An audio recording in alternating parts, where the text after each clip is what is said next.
बिस्मिल्लाहिर्रहमानिर्रहीम। आज की लैब में हम एरेज़ को डिस्कस करेंगे और एरे एक्चुअली क्यों यूज़ करते हैं हम और कैसे हम एरे को एक्सेस करते हैं, कैसे डिक्लेयर करते हैं अपने प्रोग्राम के अंदर, इस चीज़ों को हम स्टडी करेंगे अभी। तो सबसे पहले हम डिस्कस करते हैं कि हम एरे को यूज़ क्यों करते हैं, एक्चुअली हमें ज़रूरत क्या पड़ती है। फॉर एग्ज़ाम्पल मेरे पास एक इंटीजर वेरिएबल है ए और मैंने उसको वैल्यू असाइन कर दी ए इक्वल टू 5। अब फर्दर मैंने कुछ प्रोग्राम की स्टेटमेंट लिखी जैसे इंटर द डेटा, और इंटर द डेटा करने के बाद मैंने सेम ए वेरिएबल के अंदर डेटा एंटर कर दिया। अब जब मैंने ए के अंदर 5 स्टोर किया था, मैं सेकंड टाइम जब ए के अंदर प्रोग्राम के दौरान जो वैल्यू एंटर करूँगा तो ए के अंदर जो पुरानी वैल्यू है वो डिस्कार्ड हो जाएगी। क्यों? क्योंकि जब आप कोई वेरिएबल प्रोग्राम में क्रिएट करते हैं तो होता ये है कि वो कोई ना कोई मेमोरी साइज ऑक्यूपाई करता है और उसकी कोई ना कोई मेमोरी लोकेशन होती है।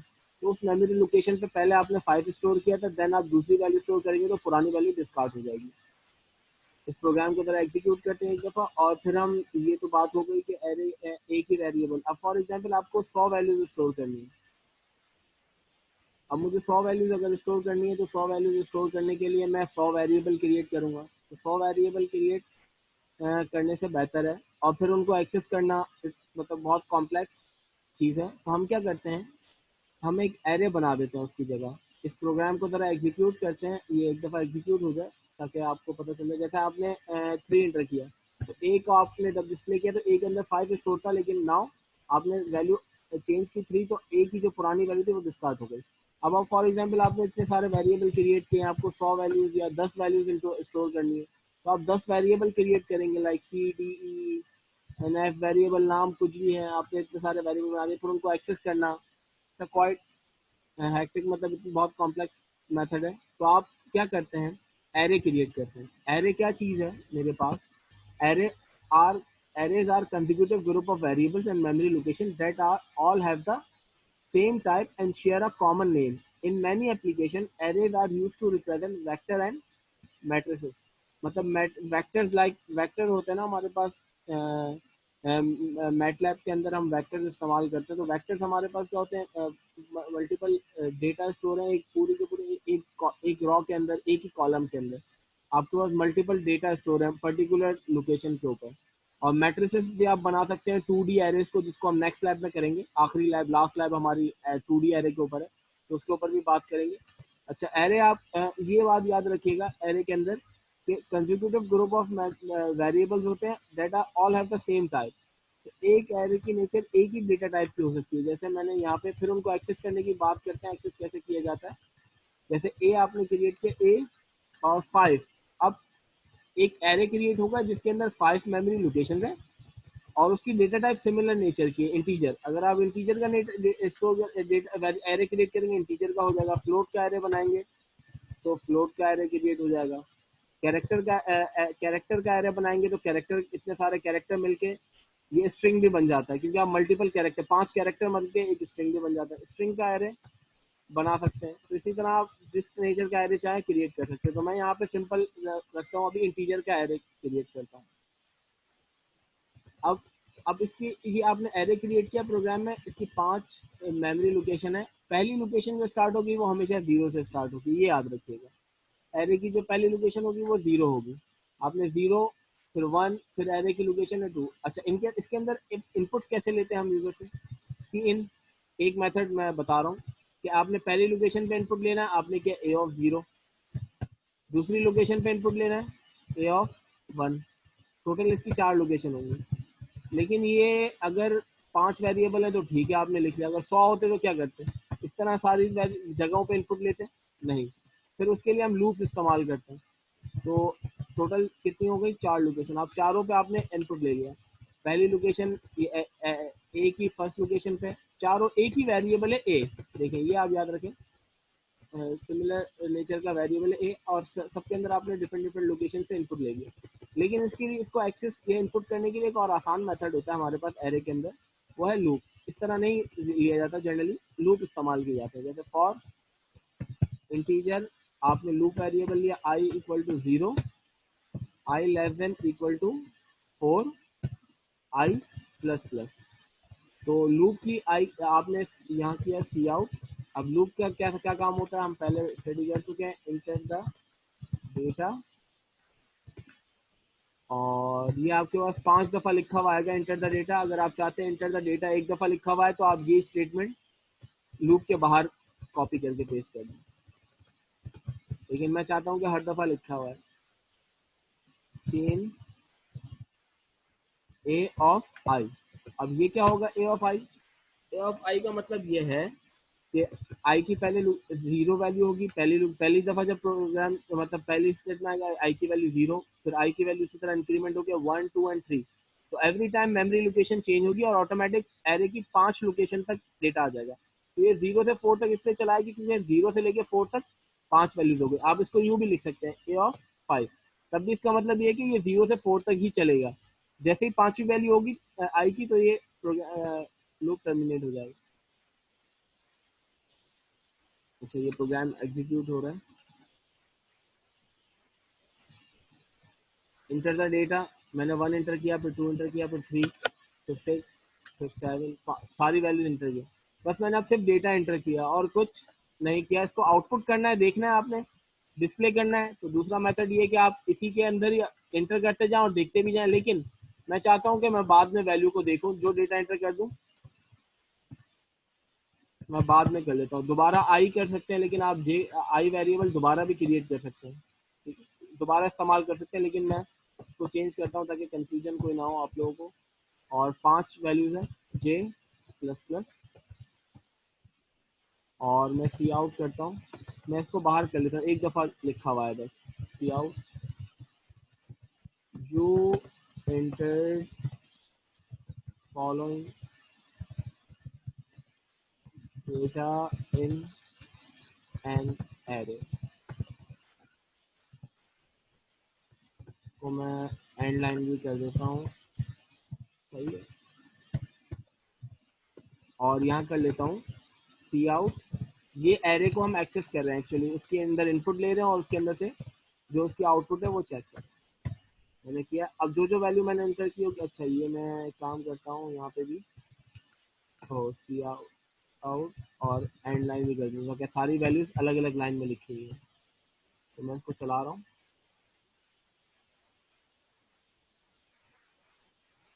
अच्छा, ये सी आउट के अंदर 2 दफ़ा वो आ गया है। तो what's happening, lookup and I, ओ लूप का वेरिएबल क्या है जे। ये देखिए एक और मिस्टेक थी, क्योंकि जे आपने इस लूप का वेरिएबल आपके पास जे है।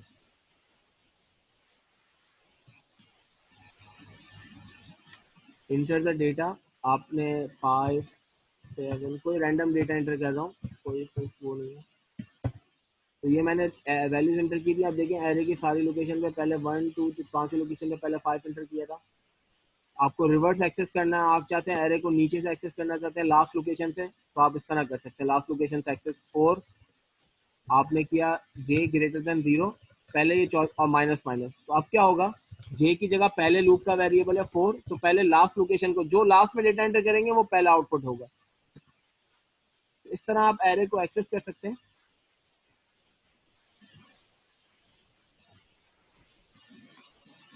मैंने एंटर किया 3 5 7 8 9। अब मैं जैसे एंटर करूंगा तो सबसे पहले मेरे पास 9 आएगी वैल्यू, फिर 8, फिर रिवर्स में एक्सेस होगा 9 8 7 5।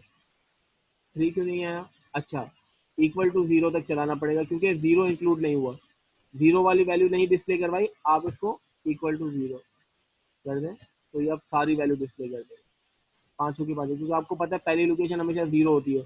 आपने ग्रेटर देन 0 किया था, दैट मीन 0 इंक्लूड नहीं हुआ था। इंक्लूड करने के लिए इक्वल टू करना पड़ेगा 4 5 8 9 एंड 0। तो पहले आपने 0 लास्ट एंटर किया था, देखो रिवर्स में एरर एक्सेस हो गया। तो ये आप काम कर सकते हैं। नाउ आते हैं हमारी एग्जाम्पल की तरफ प्रोग्राम के अंदर। अच्छा, एरे को वैल्यू असाइन करनी है। एक और बात, असाइनिंग द वैल्यू, इंडेक्सिंग की तो बात कर ली, इंडेक्सिंग के थ्रू हमने एक्सेस कर लिया इसको। अब एरे के असाइन की बात करते हैं। एरे को वैल्यू असाइन करने की बात यहाँ पे है, इसको यहाँ पे कर देते हैं। अच्छा, इंडिविजुअल इंडिविजुअल इंडेक्सिंग करनी है, इंडिविजुअल लोकेशन को वैल्यू असाइन करनी है। ए ऑफ वन, जैसे ए ऑफ जीरो लोकेशन को वैल्यू असाइन करनी है अलग से, और बाकी ये इस तरह अलग अलग वैल्यू असाइन करनी है, तो आप इस तरह भी कर सकते हैं। लेकिन अगर यहीं पे प्रोग्राम जैसे आप ए इक्वल टू 5 करते हैं, कोई वेरिएबल क्रिएट करते हैं, तो इस तरह असाइन करते हैं। इस तरह एरे को भी अगर वैल्यू असाइन करनी है तो किस तरह आप असाइन करेंगे, तो आप इक्वल्स टू करके आपने ब्रैकेट्स लगाए, आपने 4 1 रैंडमली डेटा एंटर कर रहा हूँ मैं, पांचों वैल्यू असाइन कर दी। अब यहाँ पे यूजर से इनपुट नहीं ले रहा मैं इस एरे के अंदर, इसके अंदर मैंने यू असाइन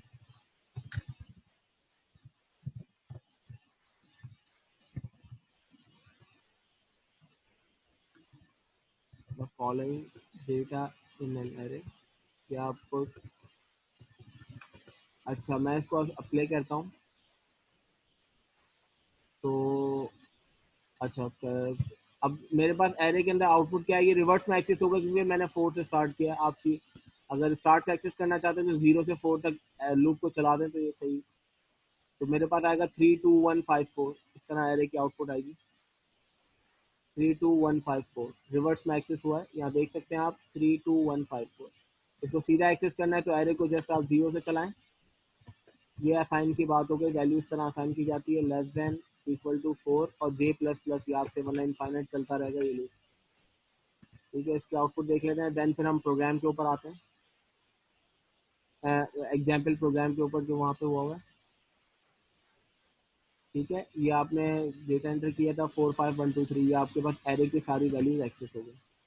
नाउ अब आप एग्जाम्पल प्रोग्राम के अंदर आते हैं। एग्जाम्पल प्रोग्राम को यहाँ से हम कॉपी करते हैं और इसको स्टडी करते हैं कि क्या हुआ हुआ एक्चुअली इसके अंदर।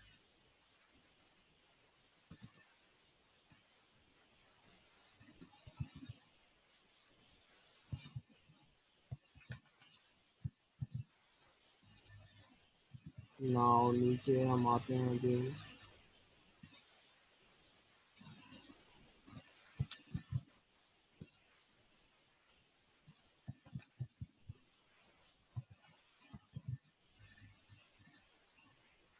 अच्छा इसके अंदर दो एरे क्रिएट किए गए हैं प्रोग्राम के अंदर, और एक का नाम वेक्टर ए है और एक का एरे का नाम है वेक्टर 3, दोनों का साइज है 3, और दो वेक्टर्स को एक्चुअली मल्टीप्लाई किया हुआ है, और उसका रिजल्ट आपको पता है, दो वेक्टर्स को जब मल्टीप्लाई करते हैं तो रिजल्ट हमारे पास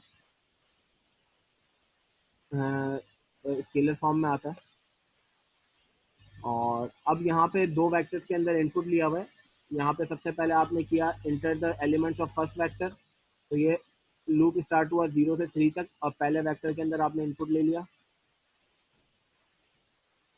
और देन फिर सेकंड वेक्टर के अंदर आपने इनपुट ले लिया।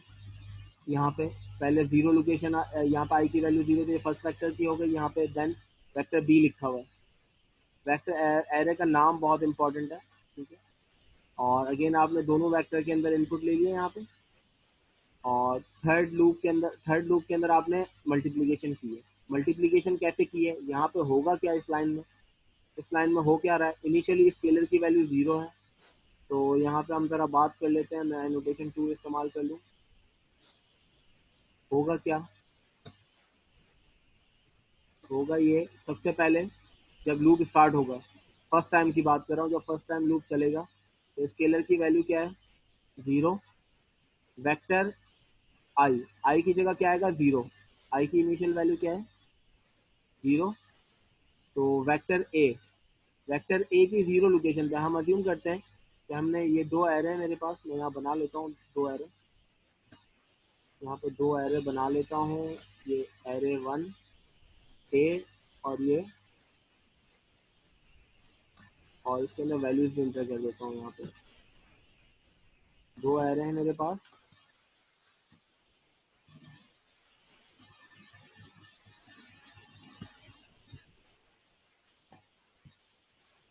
ये दो एरे वेक्टर हैं मेरे पास, 0 1 2 3, तीन मेमोरी लोकेशन है। सॉरी वो साइज थोड़ा इवन नहीं बना मेमोरी का। ये दो वेक्टर है मेरे पास, सॉरी ड्राइंग जो है वो माउस पैड से कर रहा हूँ तो इस वजह से थोड़ी सी अच्छा, ये जीरो लोकेशन है, वेक्टर ए है मेरे पास, ये वेक्टर ए है, यहाँ लिख लेते हैं। ये मैं सिर्फ ड्राई रन कर रहा हूँ मैं,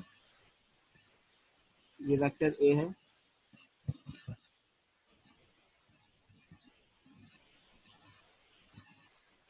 और ये वेक्टर बी है, यहाँ पे सिर्फ ए लिखा है मैंने, आप पूरा नाम भी लिख सकते हैं समझने के लिए अपने पास। ये मेरे पास बी है, वेक्टर बी। अब इसकी जीरो लोकेशन, ये जीरो लोकेशन है इसकी, यहाँ ले लेते हैं हम, ये जीरो लोकेशन है मेरे पास, ये वन लोकेशन है मेरे पास, और ये टू लोकेशन है। ये वेक्टर बी की तीन तीन का साइज है, 0 1 एंड 2। ये तीन एरे की लोकेशन हो गई। नाउ अब मैंने तीन लोकेशन एरे की क्रिएट कर ली अपने पास। अब पहली लोकेशन पे फॉर एग्जांपल मैंने डेटा एंटर किया था, यहाँ टेक्स्ट ले लेते हैं, और टेक्स्ट के अंदर हम टेक्स्ट एंटर कर देते हैं यहाँ पे। और इसे टेक्स्ट का साइज थोड़ा रिड्यूस 10 से लिख लेता हूँ मैं। फॉर एग्जांपल पहले मैंने एंटर किया था, पहली लोकेशन पे 4 है, दूसरी लोकेशन पे 3 है, और बाकी लास्ट लोकेशन पे वेक्टर 1 की भी 3 स्टोर कर दिया मैंने। ये वेक्टर ए है, और ये पहली लोकेशन पे 1, दूसरी लोकेशन पे मैंने 0 अज्यूम करते हैं 0, और यहाँ पे 2। अब जब फर्स्ट टाइम लूप चलेगा मेरे पास,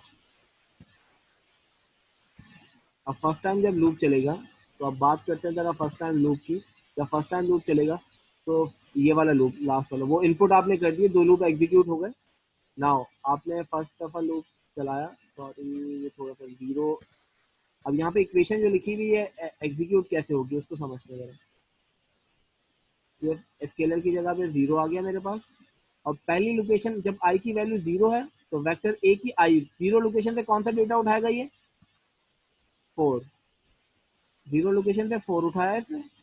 और वेक्टर बी ऑफ आई मतलब आई की वैल्यू 0 है, तो इसने 1 उठाया, तो 1। अब होगा यार, दो वेक्टर आपस में मल्टीप्लाई हुए, 4 1 था। आपको पता है कि वेक्टर को आई आई से मल्टीप्लाई करते हैं, बाकी लोकेशन को मल्टीप्लाई नहीं करते, वो डॉट प्रोडक्ट हो गए, 0 हो जाती है वैल्यू अगर वेक्टर मल्टीप्लीकेशन आपको याद हो आपकी। तो 4 1 था 4, पहला आपने किया 4 और प्लस स्केलर।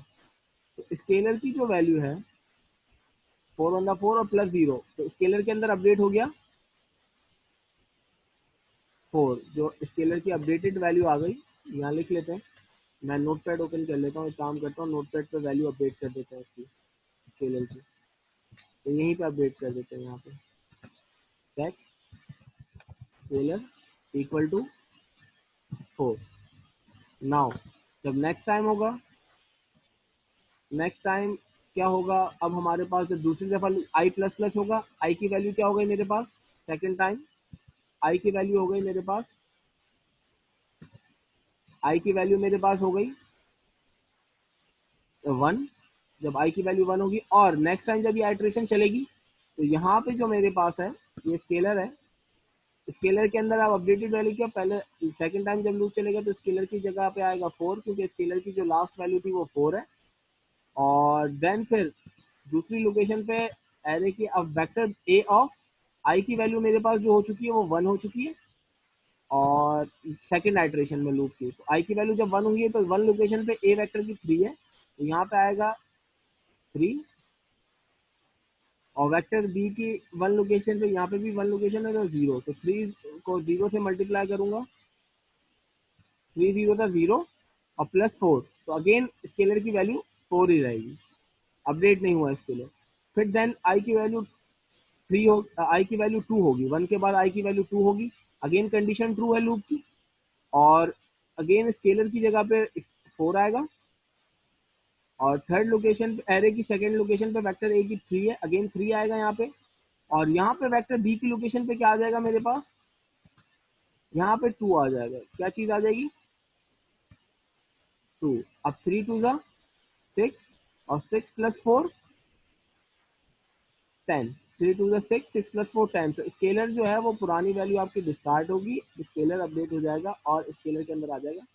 तो इस पूरे वेक्टर मल्टीप्लिकेशन, दो वेक्टर को मल्टीप्लाई करके आपके पास जो रिजल्ट बन रहा है वो बन रहा है 10। तो इस प्रोग्राम को तरह चलाते हैं और डेटा यही इंटर करेंगे जो हमने एज्यूम किया है, वरना रिजल्ट कुछ और आएगा।